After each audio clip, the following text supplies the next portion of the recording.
I have had but one idea for the last 3 years to present to the American people, and the phraseology in which I clothe it is the old abolition phraseology.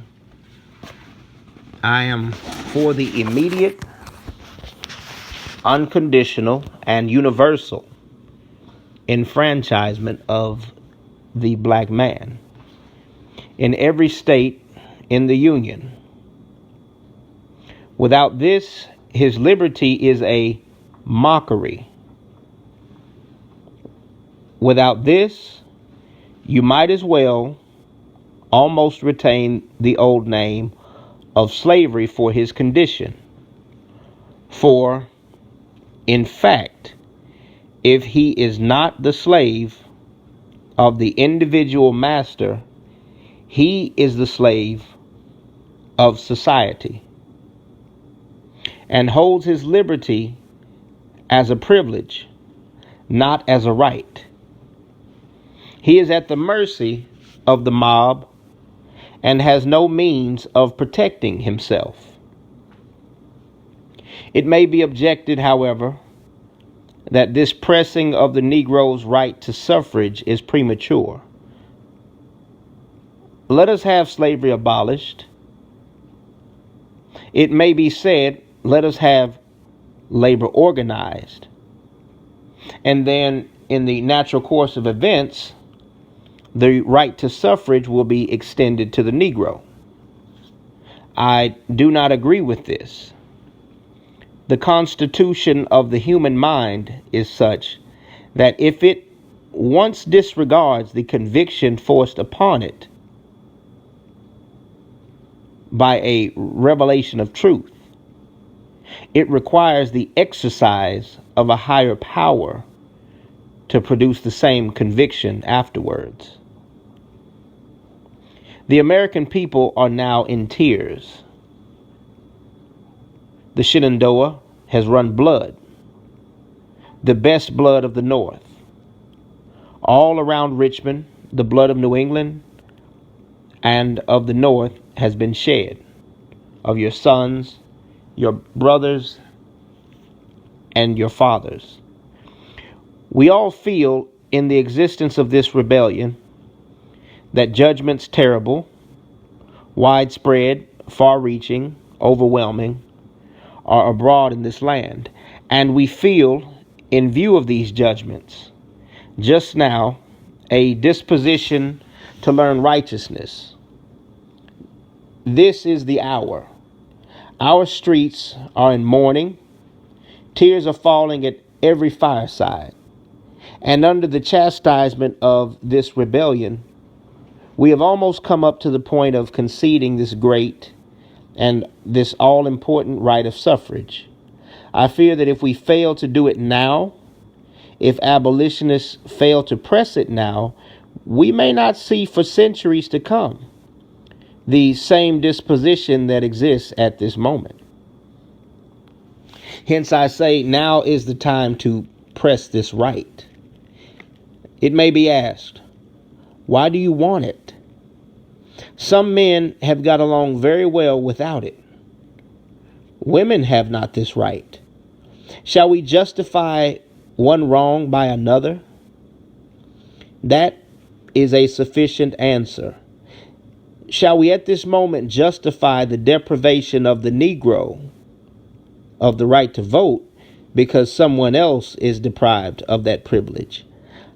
I hold that women as well as men have the right to vote. And my heart and my voice go with the movement to extend suffrage to women. But that question rests upon another basis than that on which our right rests.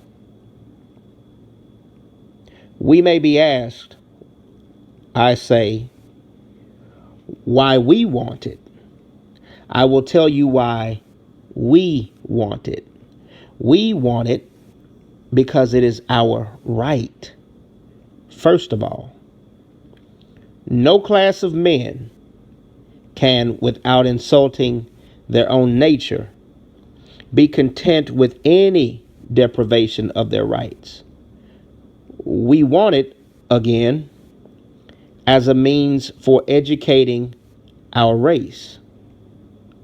Men are so constituted that they derive their conviction from their own possibilities, largely from the estimate formed of them by others. If nothing is expected of a people, that people will find it difficult to contradict that expectation. By depriving us of suffrage, you affirm our incapacity to form an intelligent judgment respecting public men and public measures. You declare before the world that we are unfit to exercise the elective franchise, and by this means lead us to undervalue ourselves, to put a low estimate upon ourselves, and to feel that we have no possibilities like other men. Again, I want the elective franchise, for one, as a colored man, because ours is a peculiar government based upon a peculiar idea, and that idea is universal suffrage.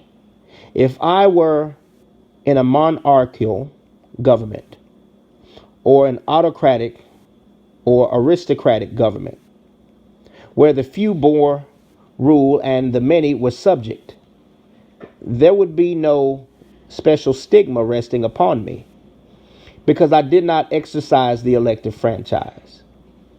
It would do me no great violence mingling with the mass. I should partake of the strength of the mass. I should be supported by the mass. I should have the same incentives to endeavor with the mass of my fellow men.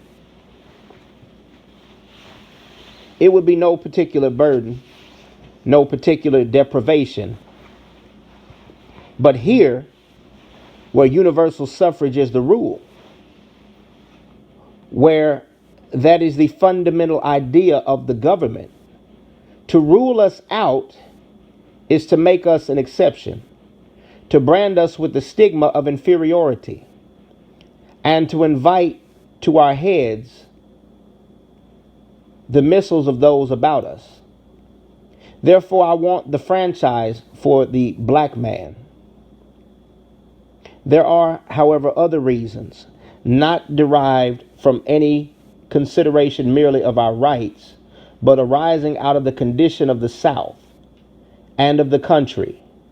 Considerations which have already been referred to by Mr. Phillips.